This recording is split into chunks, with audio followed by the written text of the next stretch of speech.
Deuteronomio 11:18-21. Kaya't inyong ilalagak ang mga salita kong ito sa inyong puso at sa inyong kaluluwa, at inyong itatali na pinakatanda sa inyong kamay at magiging pinakatali sa inyong noo.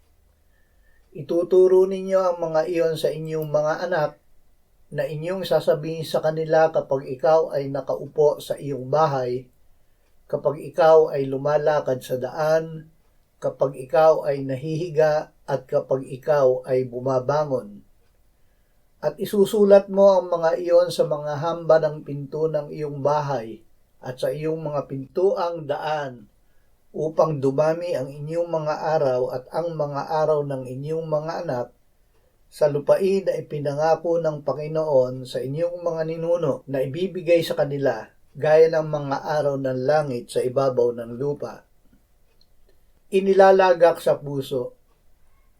Ang kanyang gatas na ipinapakain ng ina sa kanyang sanggol ay gawa ng pag-ibig na nagbibigay ng sariling buhay upang ang kanyang anak ay mabuhay, lumaki at lumakas.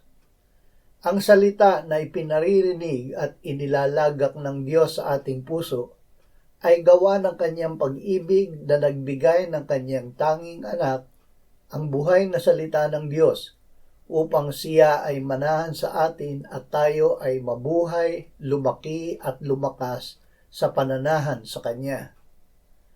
Ang salita ng Diyos ay dapat nating tanggapin upang tayo ay manampalataya sa Kanya at sa pamamagitan niya ay mag-ibigan sa isa't isa.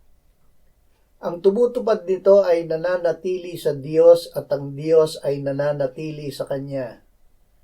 Nakikilala natin na ang Diyos ay nananatili sa atin sa pamamagitan ng Espiritu Santo na Kanyang ibinigay sa atin.